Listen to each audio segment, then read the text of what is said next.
So today we recited completed Surah Rad, Surah Ibrahim, Surah Hijr. And inshallah tomorrow we will have completed 15 juz recitation. Inshallah, it's an achievement. You are staying behind for the full 20. Allah will accept your efforts, your time, and reward you abundantly in this dunya and in the akhirah, inshallah. Surah Ibrahim is where majority mentioning of Ibrahim alayhi salam takes place. And particularly the story of Ibrahim alayhi salam, where he leaves behind his family in Makkatul Mukarramah. All the way back in the 4th juz, Allah Ta'ala described, إِنَّ أَوَّلَ بَيْتٍ وُضِعَ لِلنَّاسِ لَلَّذِي بِبَكَّةَ مُبَارَكٍ وَهُدًى لِلْعَالَمِينَ. That Makkatul Mukarramah was the first ever house, أَوَّلَ بَيْتٍ, first purpose built, placed for the worship of Allah Rabbul Alameen, was Baytullah at the maqam that we see today. As we know the story from the first juz, go further back, at the end of the first juz, وَإِذْ يَرْفَعُ إِبْرَاهِيمُ الْقَوَاعِدَ مِنَ الْبَيْتِ وَإِسْمَاعِيلُ. Ibrahim and Ismail alayhi salam were both laying the foundations of the Kaaba.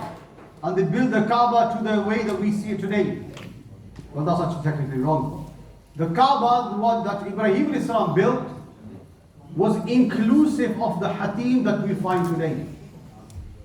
Today is a cube, isn't it? The Kaaba is a cube. The one that Ibrahim alayhi salam built was a cuboid.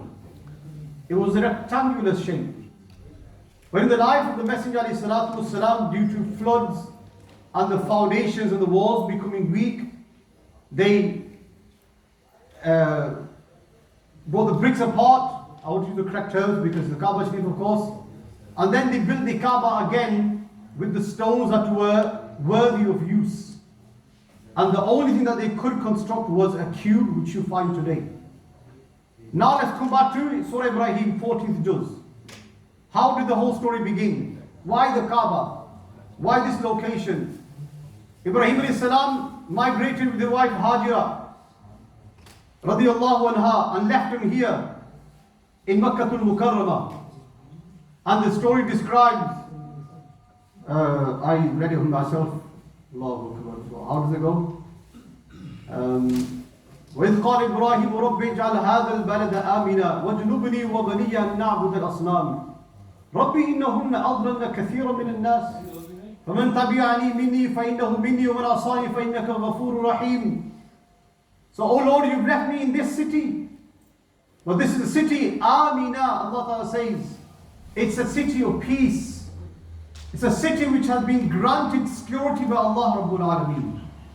So much security that Fuqaha, Muhaddithin describe that if suppose a wild animal was chasing his prey, unless suppose it's a deer or a smaller animal runs into the parameter of Makkatul Mukarramah, what we call the haram, then that wild beast would stop at that maqam, would not continue to catch and prey for its animal. That's how peace there is in this place. Allahu Akbar. You know, when the adab of Lut alayhi salam happened upon his qawm, Hadith described that one person had gone for Hajj, and that stone was lurking in the air. Because he had entered the haram, hasn't he? The adab of Lut alayhi salam qawm was that they were stoned to death by Allah Rabbul Alameen. And the people that were alive, the entire village, were turned upside down and crushed. Today I remember coming across some videos, there are still archaeological remnants of that today as well. There are discoveries being made in the northern areas of Saudi Arabia where that adab took place. Evidence is still there today. Do your research. Khair, one of those individuals had gone to Haram for Hajj. But the stone that was to hit him was still hanging in the air, waiting for him. As soon as he steps outside that maqam, shut down. That's how much peace Allah has granted this land. If you look at the story of the elephants, Ashabul Fil, they came marching with their elephants. But they came to this maqam and the elephants could no longer continue. There's a barrier. Hadith describes Allah Rabbul Alameen has blessed the Haram of Makkah and the Haram of Medina with the protection of Malaika that stand guard around the city. And then Nabi Sallallahu Alaihi Wasallam said, my city is secured, protected from any fire, from any ta'oon. So when Corona took place, not a single case of COVID happened in Medina Munawwara. It's protected by the dua of the Prophet Sallallahu Alaihi Wasallam. Dajjal will not enter the city of Medina. And such plagues will not enter the city of Medina Munawwara. Allah Rabbul Alamin has granted a peace. So then Ibrahim salam says, when he was given this location, "O Ibrahim, you and your wife Hajira and your baby Ismail, go to that particular land." Then he says, "Rabbana, inni askantu min dhurriyyati biwadin ghayri dhi dhar." Oh Lord, you asked me to settle in this land. Biwadin ghayri dhi dhar. There's no harvest. There's not a single tree. There's nothing habitat that lives, that survives in this area. Why this particular land? رَبَّنَا لِيُقِيمُوا الصَّلَاةِ فَاجْعَلْ أَفْئِدَةً مِنَ النَّاسِ تَهْوِي إِلَيْهِمْ وَارْزُقْهُمْ مِنَ الثَّمَرَاتِ لَعَلَّهُمْ يَشْكُرُونَ. This is dua of Ibrahim alayhi salam. That Ibrahim alayhi salam said, Ya Rab, I've come to this land which is a barren land. Then by your favors may you send all of your rizq to this land for the inhabitants till the day of judgment. And now today you see, you go to Haram, you have all these hotels with up to 25 different dishes available at breakfast, at lunch, at dinner. Then you ask yourself, how much risk is there in this land? When 3.5 million people were doing Hajj before COVID, 3.5 million people were being fed 3 meals every day in the Haram. The Ramadan itself. Ramadan. They're saying about 1.5 million people are doing iftar every day in Haram Makkah. It is the dua of Ibrahim Islam. He came here, it was a barren land. Now look how much rizq Allah Rabbul Alamin has sent upon this land. Kitna rizq hai yahan, Allah. It's the dua of Ibrahim Islam. And then when Ibrahim Islam has built the Kaaba later on, and then he is leaving from the city, because Ibrahim Islam knew he was to be buried in Palestine, where he came from originally. So Ibrahim Islam, as he's leaving, he's making this dua that we read today. Rabbi ja'alni muqim as-salati wa min dhurriyyati Rabbana wa taqabbal du'a. Ibrahim Islam is making this dua. And ulama use this to highlight the importance of teaching your children the etiquette, the adab, and the importance of your daily 5 prayers. क्यों? अगर बच्चे को नमाजी बना दिया and he becomes a regular 5-time musalli, praying his salah, then believe me, 5 times a day he will be making this dua, رَبَّنَا اغْفِرْ لِي وَلِوَالِدَيْهِ. Oh Allah, forgive my parents. Every day, 5 times a day he'll be making this dua. They do 17 rak'at, we do on a daily basis. If you have the sunnahs and nawafil, at least 20 times a day your son, your daughter will make dua. Oh Ya Rab, forgive my mother and father. Walil mu'mineen, and all the mu'mineen, ila yawm al-hisab, till the day of judgment. But the dua he made, Rabbi ja'alni muqim as-salati. Ya Rab, allow me to be from those that establish their prayer. Wa min dhurriyyati, and then my progeny, my children. And that dua is cited in the Quran today. So every salah, we read this dua. Dekhe, after you pass away, speaking to the elders at least, those have white hair, that know that become weak, joints are becoming weak. Now the children are growing young, and they're in their prime age. Now you know the time is soon. Now you know the time is ticking. You're just waiting, you're just getting bonus years now. 60 plus, anything you get is a complete free bonus from Allah. Count every day as a blessing, because any day those eyes could close. But if you make your child a musalli and namazi, your child is going to be busy doing business. He's going to have children, wife.